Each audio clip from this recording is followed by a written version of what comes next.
السلام عليكم ورحمة الله وبركاته. الحمد لله رب العالمين والصلاة والسلام على سيدنا محمد وآله وصحبه أجمعين. قال الله تعالى في القرآن العظيم: أعوذ بالله من الشيطان الرجيم. بسم الله الرحمن الرحيم. واتبعوا أحسن ما أنزل إليكم من ربكم من قبل أن يأتيكم العذاب بغتة وأنتم لا تشعرون. صدق الله العلي العظيم. சர்வ புகழும் புகழ்ச்சியும் இவ்வுலகை படைத்து பரிபாலித்து கொண்டிருக்கக்கூடிய எல்லாம் அல்ல அல்லாஹ்விற்கே. வல்ல ரஹ்மான் அல்லாஹு தாலா மேற்கூறப்பட்ட திருமறை வசனத்தின் மூலமாக இவ்வாறு குறிப்பிட்டு காட்டுவான்: நீங்கள் அறியாத விதத்தில் திடீரென உங்களிடம் வேதனை வருவதற்கு முன்பாகவே நீங்க என்ன செய்யுங்க, உங்கள் இறைவனால் உங்களுக்கு அருளப்பட்ட அழகானவற்றை நீங்க என்ன செய்யுங்க, பின்பற்றுங்கள் என்பதாக அல்லாஹு தாலா இந்த திருமறை வசனத்தின் மூலமாக குறிப்பிட்டு காட்டுகின்றார். பொதுவாக இந்த உலகத்தில் வாழக்கூடிய காலங்களில் நமக்கு மரணம் வருவதற்கு முன்பாகவே நாம் என்ன செய்யணும், இறைவனால் நமக்கு அருளப்பட்ட அழகானவற்றை நாம் என்ன செய்யணும், பின்பற்றுகின்ற ஒரு வேளையில் நம்முடைய முடிவை நாம் என்ன செய்யணும், நலவாக ஆக்கிக்கொள்ள வேண்டும் அப்படிங்கிறத மேற்கூறப்பட்ட திருமறை வசனத்தின் மூலமாக நம்ம பார்க்குறோம். உலகில் நாம் வாழக்கூடிய காலங்கள் கொஞ்ச காலம்தான்.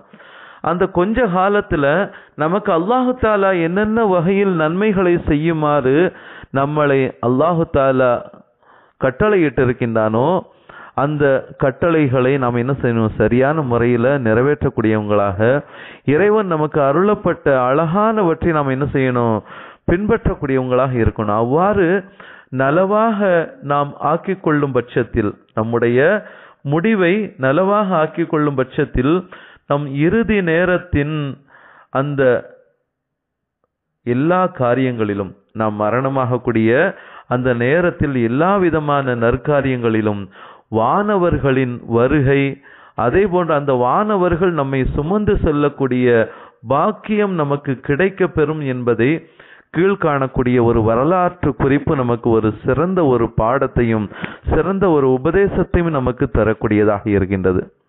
வரலாற்றில் ஒரு செய்தியை நாம் பார்க்கிறோம். மதீனத்து அன்சாரிகளில் முதல் இஸ்லாமிய குடும்பம் யாருன்னு பார்த்தா அவுஸ் கோத்திரமான அப்துல் அஷ்ஹல் என்ற குடும்பம் தான் என்ன செய்கின்றது, மதீனத்து அன்சாரிகளே முதல் குடும்பமாக இருந்துச்சு. அது மட்டுமல்லாது தமது கோத்திரத்திலேயே, அந்த அவுஸ் கோத்திரத்திலேயே இஸ்லாத்திற்காக அனைத்திலும் முன்னிலை நிற்பவர்கள் சஅத் இப்னு முஆத் ரலியல்லாஹு தஆலா. என்ன காரியங்களாக இருந்தாலும், இஸ்லாத்துல என்ன காரியங்களாக இருந்தாலும் அந்த காரியத்துல தாம் முன்னிலையில் என்ன செய்வாங்க, இருக்கக்கூடியவங்களாக இருந்தாங்க அன்சாரி சஹாபாக்கள்ல. அப்படிப்பட்ட சஅத் இப்னு முஆத் ரலியல்லாஹு தஆலா அவர்கள் மதீனாவில் அவுஸ் கோத்திரத்தாரின் தலைவராகவும் என்ன செஞ்சாங்க, இருந்தாங்க.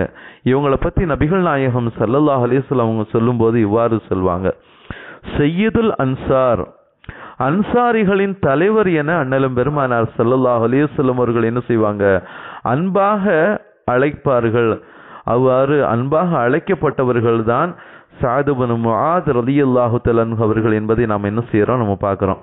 அப்படிப்பட்ட ஒரு சிறந்த ஒரு சஹாபியினுடைய நிலைமையை நான் பார்த்தோம் என்றால், ஹந்தக் யுத்தத்தில் என்ன செஞ்சிட்டாங்க, அவங்க கலந்து கொண்டாங்க. சஅத் இப்னு முஆத் ரலியல்லாஹு தஆலா அவங்க ஹந்தக் யுத்தத்தில் என்ன செஞ்சுக்கிட்டாங்க, கலந்து கொண்டாங்க.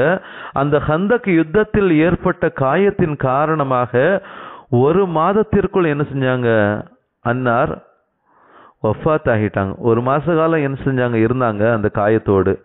அதற்கு பிறகு அன்னார் என்ன செஞ்சிட்டாங்க, இறைவனடி சேர்ந்து விட்டார்கள், வஃபாத் ஆகி விட்டார்கள். இன்னா லில்லாஹி வ இன்னா இலைஹி ராஜிஊன்.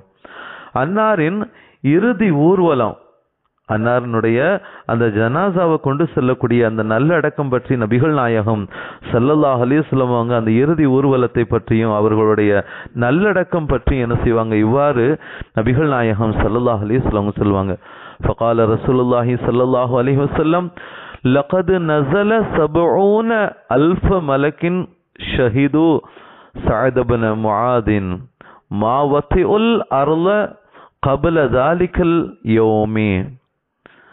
அன்னாரின் நல்லடக்கம் இறுதி ஊர்வலத்தில் இந்த பூமிக்கு இதற்கு முன் வருகை தராத 70,000 வானவர்கள் என்ன செஞ்சாங்களாம், வருகை புரிந்தார்கள் என்பதாக அண்ணலம் பெருமானார் ஸல்லல்லாஹு அலைஹி வஸல்லம் அவர்கள் கூறக்கூடிய இந்த ஹதீஸ் சஅத் இப்னு அபீ வக்காஸ் ரலியல்லாஹு தஆலா அவங்க அறிவிக்கிறாங்க. திர்மிதி ஷரீஃபில் பதிவாக்கப்பட்டிருக்கின்ற அன்பானவர்களை பாருங்கள்.